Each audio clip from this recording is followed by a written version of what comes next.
दोस्तों कमेंट द्वारा ये सवाल बहुत पूछा जा रहा था कि सर हमें बुक लिस्ट के बारे में बताइए, तो आज उसका ही मैं एक वीडियो लेके आया हूं जो आपके लिए इंपॉर्टेंट होगा।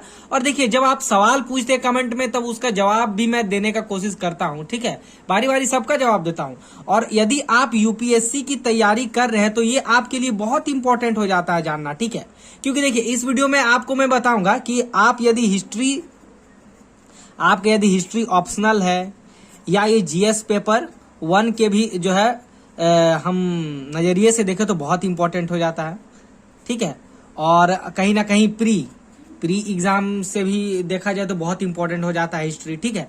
तो देखिए, हिस्ट्री का आज मैं आपको बताने वाला हूं कि आपको क्या क्या पढ़ना है और क्या मतलब क्या क्या नहीं भी पढ़ना है, जो आपको जो है कंफ्यूजन ना हो, ठीक है। देखिए, पहले आप यदि फ्रेशर है, यदि आपका यदि साइंस बैकग्राउंड वगैरह कुछ है, तब आप 6 से लेकर के पहले 12 तक तो आपको एनसीईआरटी पढ़ना है, ये तो बात क्लियर है। अगर आपका आर्ट्स बैकग्राउंड है और आप यदि एसएसटी या तो फिर सोशल साइंस पढ़े हैं तो आप कोशिश कीजिए 8 से लेकर के तो 12 तक तो आपको कम से कम तो एनसीईआरटी पढ़ना ही होगा। मतलब कि आप 6 से 12 पढ़ो या 8 से 12 पढ़ो, इन दोनों में से कोई आपको एक करना ही होगा, ठीक है। उसके बाद जो सबसे इंपॉर्टेंट हो जाता है कि एडवांस बुक, ठीक है। एडवांस बुक में हमें क्या पढ़ना है, स्टैंडर्ड में हमें क्या पढ़ना है। देखिए, स्टैंडर्ड के लिए जो सबसे आपका जरूरी होता है, ठीक है, ये 3 चीज आपका जरूरी होता है। देखिए, पहला, अगर आप एंशियंट हिस्ट्री की, हम मतलब कि प्राचीन भारत की बात करिए, एंशियंट हिस्ट्री की, तो प्राचीन भारत में आपको क्या पढ़ना है, जो आपको प्राचीन भारत में क्या पढ़ना है, आपको राम शरण शर्मा की किताब पढ़ना है, बहुत अच्छी होती है।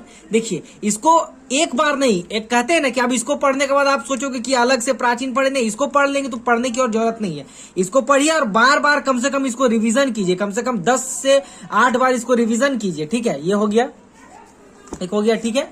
उसके बाद मध्यकालीन भारत में आपको पढ़ना है, क्या पढ़ना है, सतीश चंद्र की किताब पढ़ना है, ठीक है, बहुत इंपॉर्टेंट है।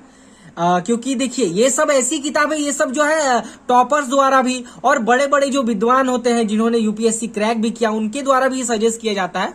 और देखिए, इस किताब को पढ़ने के बाद आपका रिजल्ट भी आएगा, ऐसा बात नहीं है कि इसमें आपको इंप्रूव भी देखने को मिलता है। और कहीं ना कहीं ये तो मतलब कि प्री के लिए तो बहुत इंपॉर्टेंट हो जाता है, ठीक है।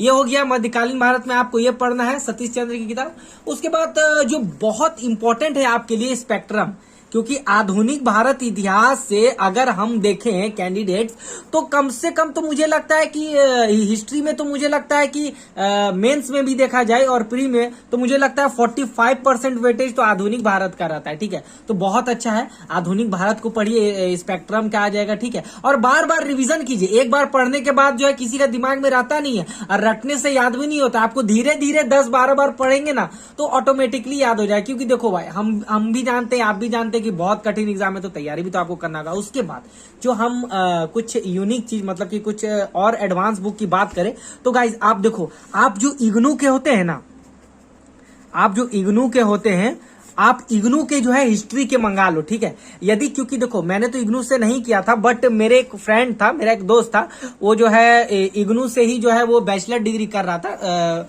हिस्ट्री ऑनर्स था, तो उनसे मैंने लिया है और बहुत मुश्किल से ये मुझे किताब मिला है, ठीक है। तो इसमें जो है आपको ये 4 किताब पढ़ना है। देखिए, भारत का इतिहास एक 1 हो जाता है, जिसमें आपको देखिए, इसको मैंने पढ़ा था, प्राचीन भारत इतिहास पुनर्निर्माण से लेकर के वैदिक काल, खाद्य उत्पादन, आपको जो है 6ठी शताब्दी का एकदम मतलब कि महाजनपद से लेकर के बहुत अच्छा। देखिए, नवपाषाण, हड़प्पा सभ्यता 2, हड़प्पा सभ्यता 3, बहुत विस्तार से इसमें दिया गया है। और देखिए, इसमें बहुत अच्छा से डिफाइन भी किया गया है। थोड़ा सा फट गया था पढ़ते पढ़ते, क्योंकि बहुत बड़ा किताब था, तो इसको पढ़िए आप, बहुत अच्छा किताब है, ठीक है। इसको हो गया, ये एक हो गया, और एक हो गया जो आपका ये हो गया, प्राचीन विश्व की सामाजिक संरचनाएं और कला संस्कृति, बहुत इंपॉर्टेंट किताब है। यदि आप इसको पढ़ लेते हैं ना तो कहीं ना कहीं आपका एक बहुत अच्छा जो है एक एडवांस लेवल में तैयारी होगा। उसके बाद ये देखिए, मध्यकालीन विश्व की सामाजिक संरचना, इसको और इसको यदि ऐड करके हम पढ़े ना, मध्यकालीन की सामाजिक संरचना और ये मध्यकालीन भारत को और मध्यकालीन विश्व की सामाजिक, यदि इंक्लूडिंग करके पढ़े तो बहुत जो है आपका इसमें कंसेप्ट क्लियर होने वाला है, बिलीव मी, ठीक है। ये हो गया। उसके बाद जो आपका लास्ट किताब आता है, भारत का इतिहास 2, इसमें आपको जो है कि मतलब कि आपको गुप्त काल के बाद या गुप्त काल का जो पूरा संरचना इसमें बहुत अच्छा से दिया हुआ है, ठीक है। तो ये सब किताब को पढ़ेंगे तो कहीं ना कहीं मुझे नहीं लगता कि और यूपीएससी के लिए और कुछ करना होगा, ठीक है। तो आप यदि इतना किताब पढ़ लेते हो तो कहीं ना कहीं आपके लिए बहुत इंपॉर्टेंट हो जाता है यूपीएससी के लिए, ठीक है। इनफ है, ठीक है, मगर बार बार रिवीजन करेंगे तो आपका देखिए इसमें आपका प्री भी निकल जाएगा, आपका मेंस तो निकलेगा ही निकलेगा, तो और आपका इंटरव्यू भी कहीं ना कहीं अच्छा जाएगा, ठीक है। मगर हाँ, मेंस पढ़ोगे तो इसमें आप न्यूज़पेपर जरूर इंक्लूड कर लेना, ठीक है। तो बताइएगा दोस्तों ये मेरी हिस्ट्री की रिव्यू आपको कैसी लगी, ठीक है। और कमेंट में बताइए कि आपको और कौन कौन सी बुक की रिव्यू चाहिए, सब मैं लेके आऊंगा, ठीक है। तो दोस्तों वीडियो पसंद आती है तो एक लाइक करना, चैनल में नहीं हो तो चैनल को सब्सक्राइब कर लेना गाइस। मिलते हैं नेक्स्ट वीडियो में, तब तक अपने स्टडी को कंटिन्यू रखें, बाय।